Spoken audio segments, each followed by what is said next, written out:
0 factorial equals 1. How the F is that even possible? At first glance, that sounds completely wrong. How can multiplying nothing somehow give you 1? That feels backwards.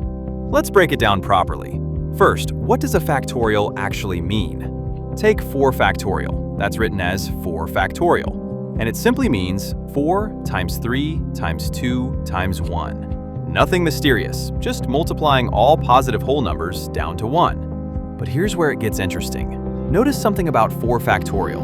Now look closely at the part after the 4. 3 times 2 times 1. That's exactly 3 factorial. So we can rewrite 4 factorial as 4 times 3 factorial. That's not a coincidence. This pattern works for any number.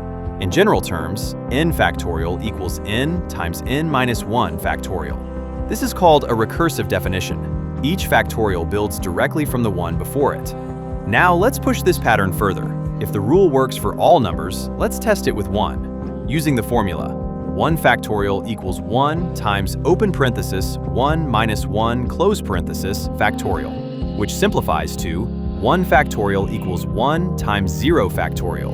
Now here's the key moment. We already know what 1 factorial equals. 1 factorial is simply 1. So that means 1 equals 1 times 0 factorial. And since multiplying by 1 never changes a value, we can remove it. That leaves us with 0 factorial equals 1. Not because someone randomly decided it, but because the entire factorial system would break without it. 0 factorial has to be 1 so that every other factorial continues to work perfectly. And once you see the pattern, it's no longer weird. It's inevitable.